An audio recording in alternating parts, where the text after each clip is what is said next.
right now. We do what we can with what we have, Yes. where we're at. I like your nifty Clockwork Orange hat. That's fun. Well, you know, you got to pay respect to the old legends. Anybody Sure see that do. movie? Yes. I rewatched it recently and I was going, I went, fuck. I mean, pretty heavy and ahead of its time, you know? So I thought I'd just honor the man and whoever had it. For sure, absolutely. So I'll start with you. I would love to know, sir, about your acting journey. How did you get involved in this craft? I used to be an athlete and I hurt myself and I couldn't run for a year. I ended up going to visit a friend in LA, never been there before because I grew up in Australia. And thinking about being an actor in 1988 or 9 was like an impossibility. How do you do it? You know, because I used to watch everybody on screen, all the great old movies. You're all movie buffs, I'm sure. And I ended up going to LA and some people came up and go, hey man, you should be an actor. I'm like, how do you become an actor? Yeah. And somebody said, go to an acting class. And I met a woman that said, this is what she told me, and I say this with great dignity and respect to great actors, but she goes, I started going to the class, I didn't know what I was doing. And That's why you're going to the class, though. yeah, but not knowing what I'm doing, how I study, but I learned how to study. Mm-hmm. And there were some people in the class that were pretty famous people in the movies. And one day she stops me and she pulls me aside, she goes, you know, you could be another Marlon Brando. Now what she meant by that was that I had the masculinity and the femininity of the Brando-esque person. Because he was strong, but he had a little feline in him too, right? Anyway, that's what she meant. And I said, well, I got a shot to try this business. And I fell in love with the studying. And I found it intriguing to be in a room, like who was bad at school? I was horrible at school. Oh, God. But acting school made me interested. So I figured for anybody that's listening, especially the younger kids, if you like something, you become better at it, you know? So I kind of stumbled into it. And I went to meet a very famous director one day, not knowing shit about acting, but learning acting craft in the class. That person's name was Elia Kazan. Elia Kazan was an unbelievable director who directed James Dean, Marlon Brando and On the Waterfront, and Streetcar Named Desire. And he was about 80-something years old and he was making his final film. And I went to meet him, and I used to be shit scared of reading in front of people, you know, because I'm not a great reader, but I have to learn it and try and perform it. But back in those days, he didn't really read anybody. He just met me and he said, I think you could be in my movie and he would make you a great actor, you know? Which he did with Brando, James Dean, and many others. Anyway, at the end of the meeting, he goes, nice to meet you, and I left the room. It was like 45 minutes talking Greek, because it was an old Greek Armenian. And this is a legendary director, right? I get out of the office, I go to my manager's office, and she goes, there's only one guy that's going to play Nicolas Cage's brother, and it's you. And I just about fainted. But it didn't happen because he was too old to get insured by the bond companies, and I missed out on that opportunity of really learning from one of the greats. So that's how it began, and slowly, I got a show called Picket Fences, and then there was a few other things that happened, and Mobsters, which is a movie that I got in '91, and the career kicked off. So one of my favorite things, my favorite thing for anyone that's ever done one is Tales from the Crypt. Oh God, that was one episode, you remember? Yes, with Clancy. Clancy Brown. Uh-huh. Anybody know Clancy Brown? Yeah. How bad? He's a badass. He was unbelievably eerie and wonderful in the famous movie with the sword. Yeah. What was it called? Highlander. Remember? Everybody remember with Highlander. what? Highlander. That's He- Highlander. he- he- Do you remember him, the bad guy? Yeah. Great. Anyway, great actor. And there's some other guys there, John Tierney, Yeah. and a few others. We had fun. I felt silly because we were playing zombies. I wasn't into zombie movies or anything, but I was with people that had been around, and you know, everybody wanted to do a Roger Corman movie or Tales of the Crypt. So I guess I joined the club. You did. It was so good. And it was so good. In fact, when I see you in Indy, because who's going to Indianapolis? Anyone? I know it's like a quick turnaround. No one here. Well, when I see you in Indy, I'm bringing my Tales from the Crypt poster. He's like, finally, the Tales from the Crypt. And I told your manager, I said, just get some Tales from the Crypt on this table, yo. Now I know I made it, you know?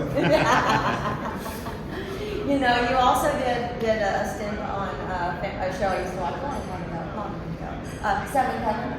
Anybody remember that one? I just remember that they gave me too many lines. I wasn't a regular on the show, so I wasn't as prepared as I should be sometimes. Right. And there were moments in that, in the morning where you go, fuck, I've got a lot to say today. Am I going to get through it? So I remember having hives during that show experience. But that show was big and had It was. And then another movie that I love of yours is Virtuosity. Which one? Virtuosity? Yes. It's a great Right. one. And You've then seen that, great- anyone? Yeah. Denzel? Yes, so good. Tell me Oh, about man. your experiences on that epic film. Well, that was fun. I wasn't there for very long, but I got to know Denzel. He's a total gentleman and one of the great actors in my opinion. And I got to meet Russell. And the movie was kind of ahead of its time. Yeah, for sure. You didn't know too much. You're studying up. A little scared? All right, moving on to the reason we are all here, of course, Saw. Anybody watch Saw? What an epic franchise, and you had such a major part in most of them, honestly. How did that come into your life? What was your audition like for that? Can I tell you guys how it happened? Yes. I got called into an office by the producers, and I had to meet a guy called Darren Bousman. Anybody know his name? Yeah.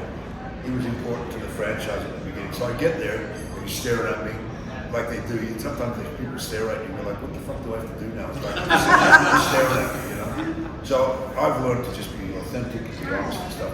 But I'll never forget, he goes, so have you seen the first two? And I'm like, no, I haven't. I wanted to be honest. Anyway, we talk a little bit more, and he leaves. And the producer looks at me, he's trying to set me up to be in number 3. And he goes, why the fuck did you tell me you didn't see the movies? I said, because I didn't want to lie. He goes, you live in Hollywood, we all lie. I'm like, okay, I'll lie next time. But I didn't want to cope with my pants down, It's like, yeah, I saw your movie, man, you were great. What was your favorite part? You don't know what to say. Anyway, I ended up getting invited in there to be introduced to Saw 3. If anybody remembers that, it was a short thing.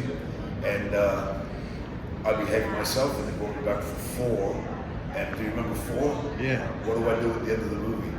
Reno. I take off the gag and get up, and Donnie Wahlberg gets it with the ice. Yeah. And a new character was born to take it off. Do you suppose that was planned, or were they making it up on the fly? Well, I think that when 4 was written, they knew they were going to bring me back. But not for good, maybe? 3 was just, nobody knew. But they do have their little plans, and I just try not to think ahead because you don't want to get cocky and they get disappointed. But then 4 came, and then 5. Do you remember 5? Yeah. Isn't that the pendulum trap? Yes. Yeah. Oh, man. And then so on. You know what? I'm not supposed to say this, so I'm not going to say it. But last year we saw X. Anybody see Saw X? Yes. Not yet. And apparently we're very happy with it. Were you happy with it? Absolutely. Yeah. They got their best reviews ever, so I guess Saw is alive. And I wonder who's going to be in it next year. I wonder. Oh. I can only wonder. I just had a memory, like just now. I think they did plan on having you around for a while, so you must have done something right in that first audition because my ex and I, we didn't watch past 2 for quite a while, and then we had 4 and we binged them, right? The next 4, right? We just watched them. He saw right away that you were going to be somebody because he's like, right in your first scene, he's like, he's doing something. You're setting him up for something. How you looked at the ring or something. Whatever you did in that scene, he was like, oh, yeah, he's coming back. So he knew. I didn't. I was along for the ride. I didn't want to know, but he knew. So I think they knew. And I A lot of the Saw fans, Yes. very, they pay attention to detail. They, I find the questions super clever. I remember when I was doing some panels, real big ones, and sometimes the Saw fans, like some of you, they would ask some fucking deep questions. And I went to the panel, it was with Tobin Bell, and every time I went, how am I going to answer that? This person's way too smart. I go, Tobin, like, and Tobin's super clever, so Yeah. that's not for the master. How much do we love Tobin Bell? Oh,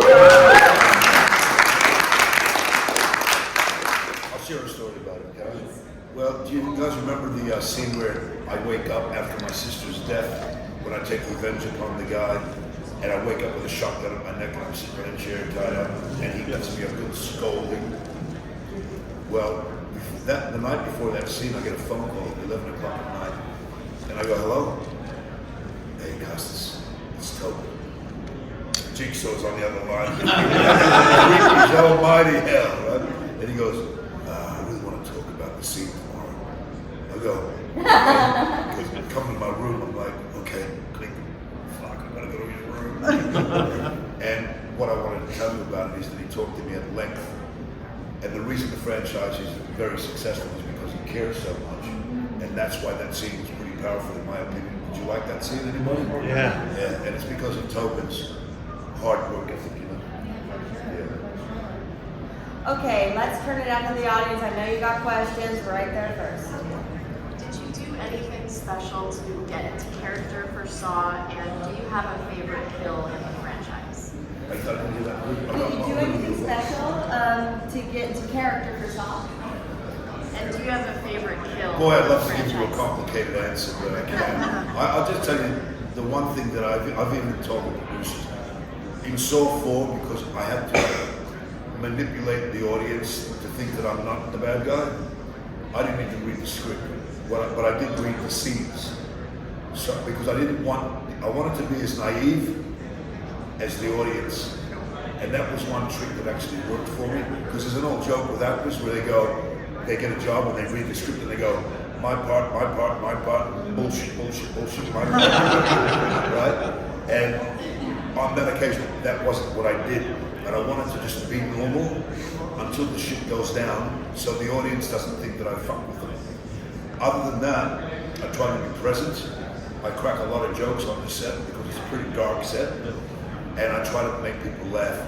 And one thing I'm very proud about is when Tobin Bell was on the table getting his cancer cut out of his head, I had him laughing in between scenes. Because he doesn't laugh very often, but when you see him smile and stuff, it felt like a big challenge and I won. Oh. And what was your favorite kill?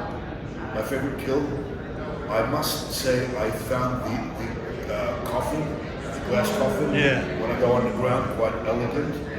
And is everybody surprised because he's saying, I know who you are, I know who you are. And meanwhile I'm going down, and I smile at him.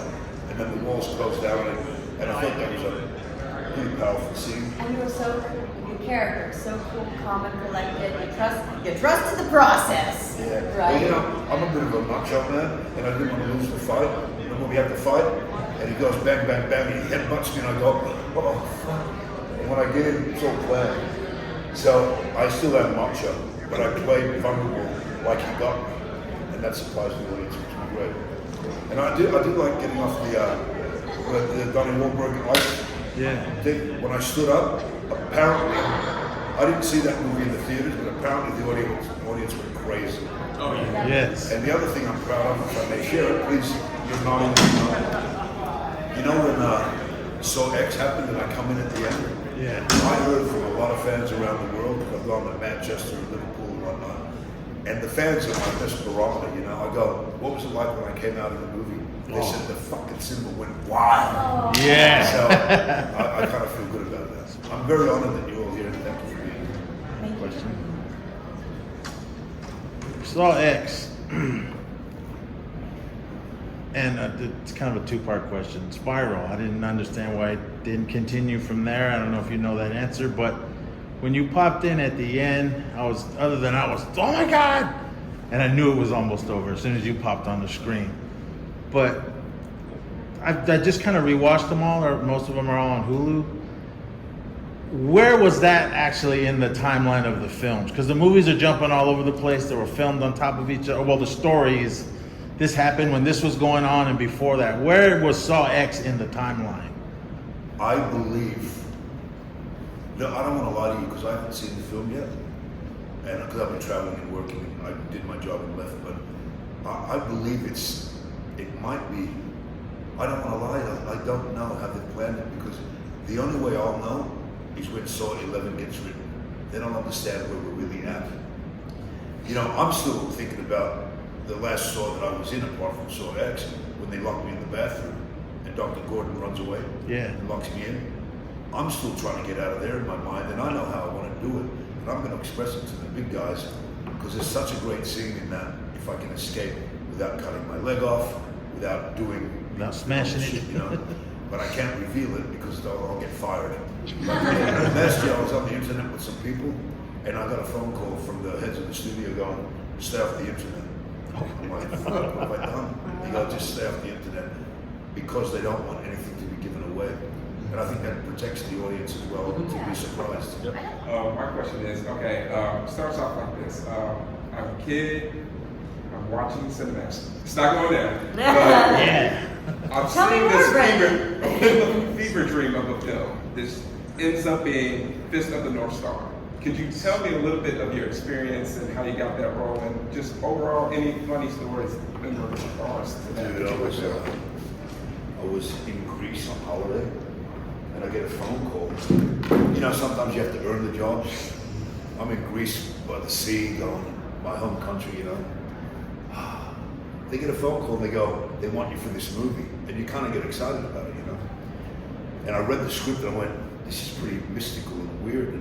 And then I find out that it's a huge, at the time, comic book. So I get on a plane and I get straight to LA. I got 2 days to get ready. Then all of a sudden I realize how much fighting I have to do. And it's all that physical contact, you know, doing all that stuff. And I'm fighting with Gary Daniels, who at the time was training with a Sheldon monk that was hardening his bones. I ended up training with that monk for years afterwards. But every time I was doing the fight stuff, Gary's going boom, boom, with these very hard bones. All I can remember is my arms were so bruised, I was icing them every day. But I got the job because I fit the role, knew nothing about it, and on top of that, I end up with guess who? Malcolm McDowell playing the father, the master. So I got to meet him, work with Gary, and I think the fight stuff was pretty good. But boy, did I suffer on that. You were awesome in that role. Thanks for bringing it up. were very accurate to the character in the manga and in the actual anime, so you were highlighted that film for sure. I enjoyed it. I remember how sick the character was. You remember when he was torturing the Gary Daniels with the fingers? And he's telling the girl, "Tell me you love me," and she's like not saying it, and I'm torturing him more. So I think they played the sickness good. That was a privilege, and I enjoyed that. It wasn't a big movie, but it looked pretty biggish, you know, in dark times. So thanks for bringing it up. Anyone else? I know we got more out here. No, now you're all shy? Okay, I'll keep going. All right, yes. I would, one of my favorite things about the entire series, and it's so amazing, it's got to be, in my opinion, one of the best pieces of script supervision I've ever seen. Just the way that the continuity of the story, and how you'll be in 4 and see a scene from 1 from a completely different angle and get all new kinds of information. You've already alluded to the fact that some of it was just sort of created as it went. But are you able to speak to how they did some of that, the process of that? When these scenes were filmed, did they go back and reshoot that same scene from a different way? The connection. And I've got to give it to the writers and the producers and Mark Berg and Oren Toulis, because they care about the little stuff so much that somehow they piece it together. Now, what isn't always perfectly pieced together makes the audience really think about what the hell is going on. And most of the time they've answered the questions of why then, who, how did this happen, flashbacks. But generally they would shoot them and then put it together on paper. So I've got to give kudos to the production design, but the guys that build the traps, brilliant. You know? And the writers have done their job. And if they keep doing it well, it's going to be the 3rd generation of Saw fans that are going to enjoy it, because they're in their 3rd decade now. So hopefully I'll be a part of something, but they've done well. Because, you know, even on this other one, Halloween and whatnot, it's not easy to sustain audiences for 30 and 40 years. But movie magic is great, and I still believe in it. Well, Summer will attest, because she knows we work together and stuff like that. But I am not a huge franchise person usually. I usually don't make it past the 2nd or 3rd because it just becomes too. It just Saw, however, is like heads and shoulders, feet, bodies above anything else I've ever seen. Yeah. And that's the most mesmerizing thing about the movies to me. And I have no problem with gore. I enjoy good gore. I enjoy no gore, whatever. But I've always thought with Saw, I hope I can say this right, because I don't have a problem with gore personally, but I think that the storytelling is so brilliant. I think, and because the gore is so intense, there's so many people that are going to miss out on some of the best storytelling there is, because they just can't handle, I've that actually aspect told of it. And I people think to that's watch it and fast forward over the scenes just because of the story. So I'm like, when you get to a trap, just because you're missing out on so much. I mean, it is very intense, and I love it for that. We do. yeah. But some people are so squeamish they don't understand how brilliant the story is. Yeah. Yeah. you're I right. actually realized what you guys are really talking about when I've done these panels before, because some of the kids that ask the questions, they blow me away, and it lifts the standard. It's not just, some critic once said torture porn. I'm like, what the fuck are you talking about? These people that are seeing this, they're not stupid. Actually, they're really far from stupid. Yeah. And they don't call it that, so shut the fuck up. Go be a critic and let the audience determine if they're going to come back or not. And that's how I really feel about critics, because they're mostly failed actors. And some people that talk about sports, they've never played a sport in their life. I'm like, how did you get this fucking job? But the audience will always tell you. If you guys pack the cinemas, people feel pretty good, like they've done something. They've offered you something that you want to see. Keep it smart, people respect it. The funniest thing about that phrase torture porn is Saw helped create it and Hostel helped create it, right? And I think Saw was first, and that's when it really started, the first one. And that's when it really started. The first Saw is not boring. It has like that one scene. The first Saw is very tame gore-wise. Yeah. But just the thought of, which is why it's so brilliant, the thought of what they're doing is gruesome enough to make you think, torture, it's psycho, all over again. And then they say torture porn like it's a bad thing. Right. I know that sometimes what you don't see is more horrifying. Absolutely. With Saw, they have to go there with certain things, like there was a couple of things that I thought was like the guts coming out of the gun, some stuff. But sometimes we need to see, sometimes we see the reactions. Yeah. And, well, that's how people construct stuff, Right, because what we create in our minds is way more scary than what you guys can do most of the time. Yeah. So But with great. Saw, does everybody like? I like that bit where you've seen everything, and then somewhere towards the end they go, I walk in the door, you see the other guy, there's Jigsaw, oh shit, that's how they pieced it together. I like the way they do that. It's That's a big brilliant. old puzzle, and that's why what Alex was referring to, why it is so brilliant. Well, I'm going to tell the producers. I mean, no pun intended, it's a jigsaw puzzle. Right? Too late now, baby. Yeah, exactly. Don't do that again. Oh, sorry. Sorry. So first thing I want to say is that when I first started getting introduced to Saw movies, I was a kid, and I would go to Blockbuster, and I would see them on the rack, and I go, those must be the scariest movies ever existed. Now that I watch them now, it's like, yes, there's a lot of torture in them and scary stuff, but it's like, the story is what kept us grounded to it and kept us watching it back over and over again. But I wanted to ask the question, was there ever a time on set that you were scared or nervous seeing a contraption or a trap and going, how is this going to play out? Like, this makes me nervous. The only time, that's actually a funny story about nervous. Can I tell you one funny one and then one acting story? The one that made me nervous one day was, I think it was number 4. Do you remember when I take the tape, Tobin Bell is dead on the morgue on the slab? Yeah. I walk into the set, I'm all ready to go with my suit and everything like that. I walk in and I see Tobin Bell naked, totally naked. on the slab.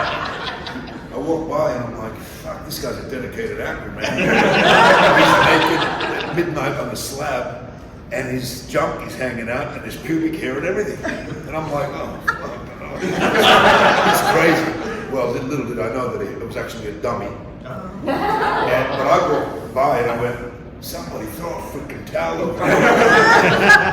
Anyway, it was a dummy. The other one, the one that made me nervous, I think actors get nervous because they want to make sure they don't look stupid. And the scene that I really got nervous doing was the scene where they're listening to my voice and it's becoming clearer and clearer. And it's like, they're gonna catch me, right? But I remember I had to stab somebody and I had to do that, and I had to get, and there's people in the room. And I'm like, how am I gonna do this? Nobody's helping me. So I had to put the coffee down somewhere. So I worked it out myself, and that day was hell for me because I wanted to make sure that it was legitimately plausible. And that's why I had the coffee. I said, give me a cup of coffee to blind him, you know? Otherwise I can't get to her and then to him. So that kind of stuff makes me nervous. Was the coffee your idea? Huh? Was the coffee your idea? Yeah. Oh, you came up with that and said, I want to That was coffee. me. Oh, that's awesome. To save my own ass. Otherwise I'm going, like he's gonna wait for me, you know? And then get to her. It's like, how do I do it? I'm gonna blind him. He's like, oh, I gotta get to her, then come back to him. And somehow it looked good because we'd have to cut and do all the cheating. Because when I see movies, if I see shit that looks fake, I'm like, you know, it's got to be done well. I mean, don't you guys like the good stuff? Yeah. And then you don't feel like, okay, that's fine. They're fucking with me, but I'll accept it. And therefore, it becomes more legitimate. That's all. Do you remember that scene? Yeah. Did I do it right? Yeah. Of course. Great. I'll take it. I'll take the copy. In the film, you're American. How do you, with the accent that you have, is it something you had to train for, or you just did it? You know, I was so scared at the beginning of my career that I became an American. And I would practice my R's, and we had voice coaches and all kinds of stuff. Yeah. But I also had a love for gangster movies, so I could do the New York accent pretty good. But I grew up playing soccer with people from all over the world. And this is the funny thing. Some people spend thousands of dollars going to voice coaches, but I realized I can't keep spending money on voice coaches because sometimes they'll say, okay, you gotta be a Croatian, an Eastern Bloc gangster, right? And I'm thinking to myself, fuck, I don't have time to find a coach and spend hundreds of dollars. So I go to all the soccer players, all the waiters in LA from all different countries that I knew. I'd sit them in a car for 2 hours. I'd go, say it like you say it in a country. And then I knew that nobody could fault me because he's from Croatia. I'm sitting with a Russian. I can't be fake because the Russian just did it. I'm doing it exactly like him. So all my buddies became my coaches. So, but I have a love for authenticity, and I'm proud of myself because every time I've done an accent, it's been perfect. And I'm not saying that, the proof's on the screen. And I love doing that stuff because I can do it's a challenge too, you know? But being an American at the beginning was like, how are you? You know, it's, it does take a little bit of ingenuity from people that know what they're doing. But you know what? If you've got friends that have been around the world, just sit them in the car for 2 hours and practice with them. Because I've seen you in other films, but I didn't actually, I just watched all the Saw movies that you were in, and you had an American accent. So when you first started talking on stage, I was like, geez, he has an accent? Well, it depends how tired I am, how many beers I have, which I haven't had yet. And I can turn English on you after 2 beers. All right, man, if you know, carry on. All right. I love playing with voices, and it's actually enhanced my career because I think you have to prove it to people. Because a lot of people think if they don't know you can do it, they don't think about it. And now I've been doing a lot of Russian stuff and speaking other languages. It's a great challenge. I was wondering if you have a favorite trap throughout the franchise. Any trap at all? Any of them. A favorite trap? Favorite trap.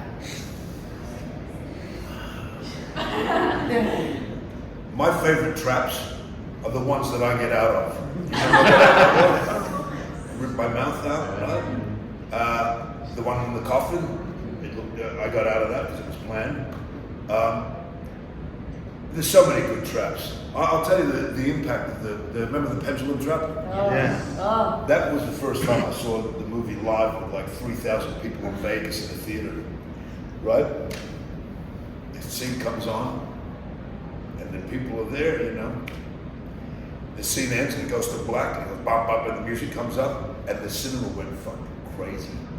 I felt like Elvis Presley. And I'll never forget the impact of that trap. So that one's one of my favorites because I saw the people enjoy it so much, going, we're getting ready for a great ride. That was the first scene in the movie, Yeah. right? So that kind of stuff's nice when I think when you feel the audience, it's even better. For sure. Did they know you were there? I think they did. Can I tell you a funny story? Yeah. I'll come to you. My mother was with me at this premiere, right? She's sitting next to me. Now I am the new bad guy. Yeah. And then the movie begins and my mother's grabbing my arm and people are looking at me and I'm like, get off me. I'm the bad guy. I'm grabbing my hand. And I told her to get up. I said, get up and go over there and sit with your friend. Get out of here. She went and sat somewhere else. Yeah. So going back to the coffin trap, like, how were you like, I'm watching you, I was like, oh my god, I'm getting claustrophobic. It was horrible, but I tried to stay calm because that glass stuff was rubber. The lights was boiling hot, so it was hot and there was no air. So every time I'd go down, I'd go like this, like hardly breathe. And they would come and get me pretty quick, but it was horrible. I know the guy, remember that water trap around the head of what's his name? Yeah. What was his character's name? Strong. He had a hell of a time that day because he was drowning, you know. You have to hold your breath forever, then drain it. So some of the traps are pretty heavy. How long were you in the coffin? I think top should be 1.5 to 2 minutes. Well, it took about a minute to get down. Maybe 3 minutes, but you should have seen me. I was like trying not to breathe. Because once you start hyperventilating, you're in trouble. Yeah. You mentioned soccer earlier, and I was going to ask you a soccer question. Okay, I'm going to give you a hypothetical. Greece and Australia reached the World Cup finals. Where will your Norwegians slide in that match? I'll tell you the truth. I'm Greek. I go by the blood, not the passport. I was born in Australia. A lot of my friends have represented Australia in national. Now years have gone by and a lot of my friends have retired that I played with. When I go to Greece, I'll just tell you the truth, I land in Greece and sometimes I kiss the ground. There's something about ancient Greece in my bloodline, so I would go with Greece. Sorry to all my Australian fans. Makes sense though. There might be some fighting shit going down in Australia when I get there. Oh. Okay, I'll give you a month. I'll give you a month. I'll just take some traps with me. Okay. What are you gonna do then? Man. So if you were to create a trap in your brain, what would it look like? Not even feasible. Like nothing that's in you're talking about, nothing that's like they're doing. If it was somebody that I had a disdain for, I did a scene for a TV show once that I didn't end up doing, but the scene was at the end of the scene, and I'm playing super evil guy, and my sister's about to shoot me, and I talk her down, take the gun away from her, and I tell people to get chains, and in the scene, I chain my sister to a couple of trucks, and they drive off and rip her. That's a pretty cool. I don't have a sister, so I don't feel something where somebody does something so bad. I mean, I did enjoy what was it, Jill? Remember when I smashed her face? Yeah. I did enjoy that. That was a good factor. Well, she hurt me, and I had to hurt her back. Yeah. Is that the one with the face? Uh-huh. Was everybody surprised at that? Because I thought that was pretty clever. I was so There was surprised. nothing else for me to do, but that little bar. So Was that heavy that you had on? The real one's heavy, yeah. It's super uncomfortable. Just having it on your head, you know, and trying to move, it's like ridiculous. Like- and then they have a fake one, which is a little easier to handle. If if you had to, like, could you just pull it off yourself, or does someone have to come and take it off? Oh, Yeah, they it's have got- they it's have to got- get it. Yeah, the heavy one they have to get it because that's a secured, they're not secured. But let's put it this way. All I can tell you is I'm still alive, and hopefully I'm coming back. I hope so. Yeah. And I hope that makes some people happy. Because I've met some people and they've said, we love you, but we hate you in the movies. So I guess I must be doing something right. I'll ask this question. Does Hoffman, when you're playing Hoffman, does he consider himself the villain?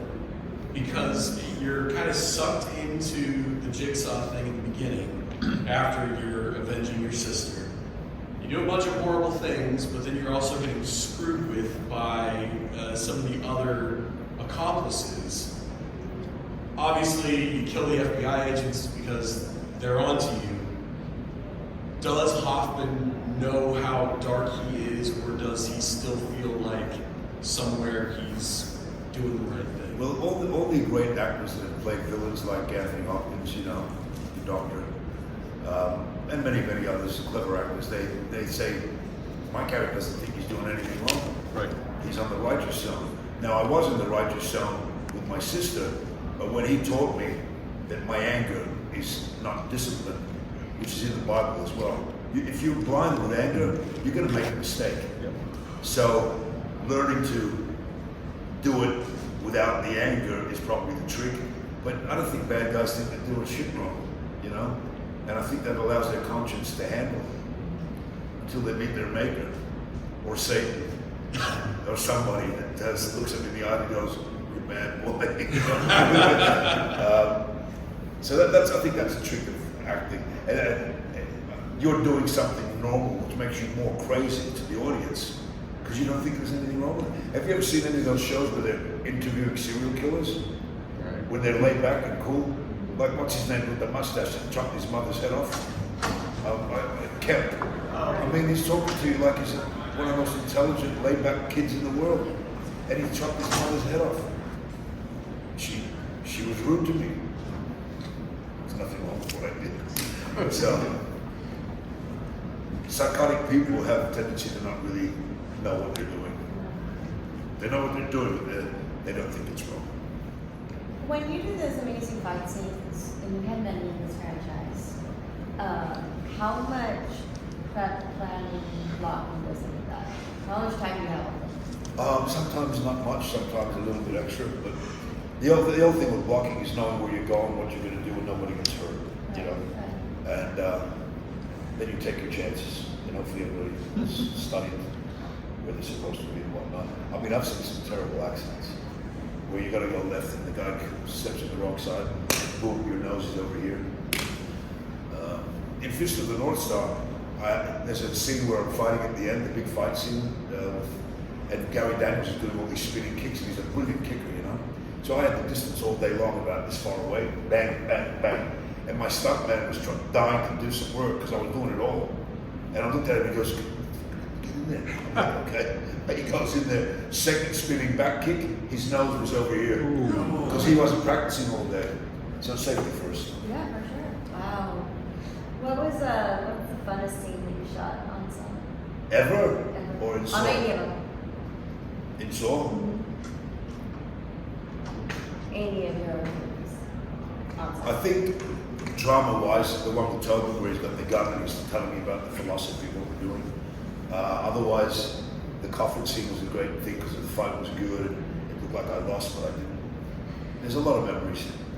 I just think that we're privileged to have these jobs, and when we work with good people and the audience gets pleased. I call it movie magic. I think we all still believe in movie magic, right? Yeah. So that's all I can say. Another major part of the franchise from the beginning is Amanda, and the great Johnny Smith, of course. You haven't worked with her like as much as Tobin and some of the others, but any memories or stories? She's just great to work with. I remember when she confronts me because there's a jealousy between us, right? Yeah. And she called me Knuckle Dragon, Yes. Gorilla or something like that. I just love the way she did it, and I love the way that I reacted to her. It's like we could be brother and sister, or we could be lovers, but we have scorn because we're fighting over Jigsaw's love. Right. He's the father. Daddy. And who's going to be the favorite? Yeah. By the way, he's the daddy. You know what my nickname is on the internet? Daddy Hoffman. It's kind of cool. Can we all call you that now? Yeah, I'm your daddy Hoffman.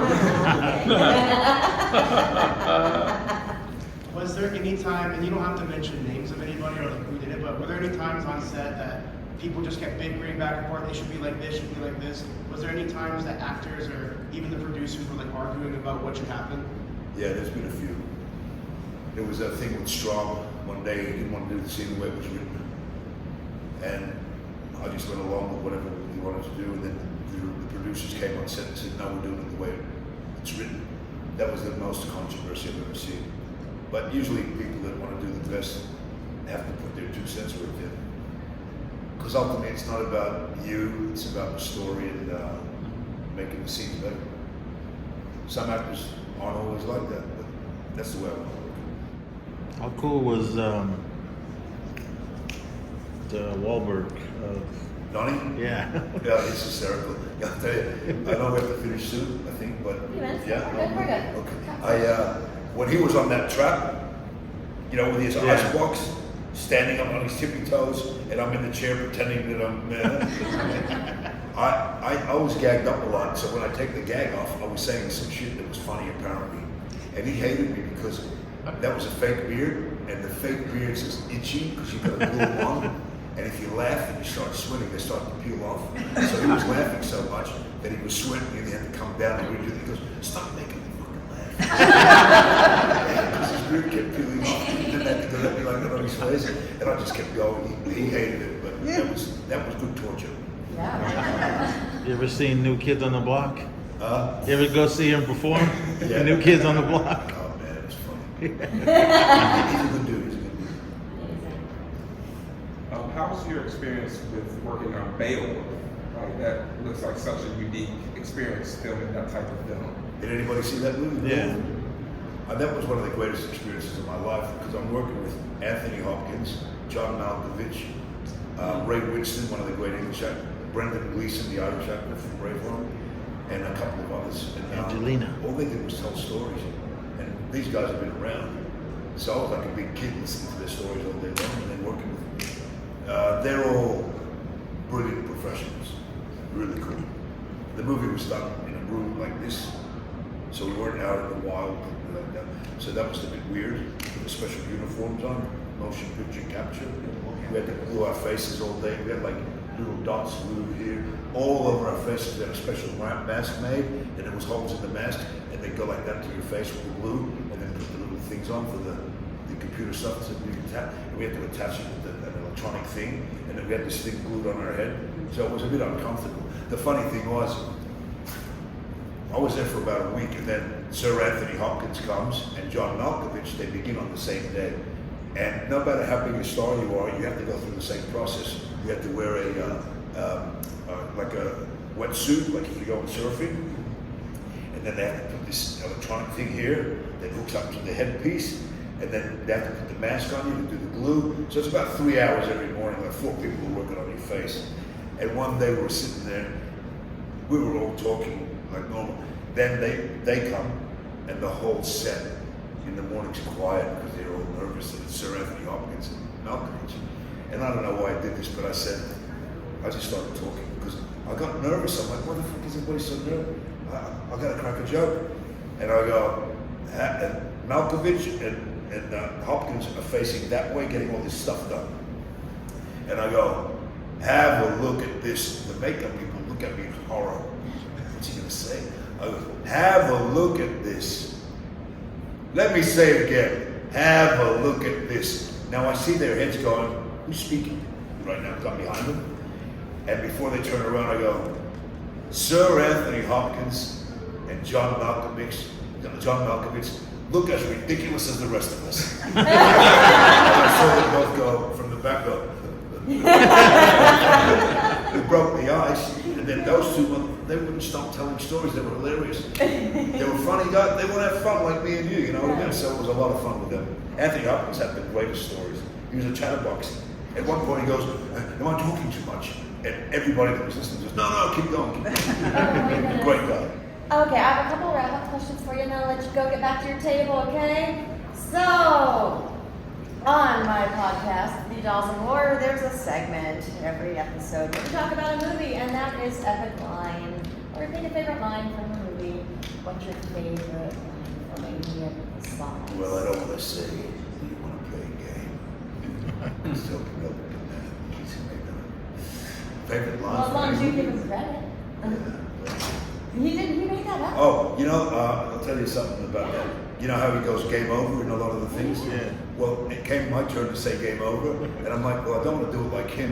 How am I going to do it? And it's the simplest thing. So I was practicing it all day long, going game over, game over. I ended up going up to the director, Darren Bousman. I went, can I change the line to gay mover? And he started saying it all day long. Anyway, favorite line from any movie? Any of your songs. Doesn't have to be your From own. any soul movie? That's not Shit, yours. man. Who's a big Saw fan here right now? Give me a line you like. Huh? Some people are so grateful to be alive. Yeah. Not you, Yeah. not anymore. You? Not that one. Okay. Look, since it's the latest thing that people will tell me to sign for, out of all the men to cheat, you had to pick John Kramer. I mean, I'd call that epic bad luck. I'll take that one.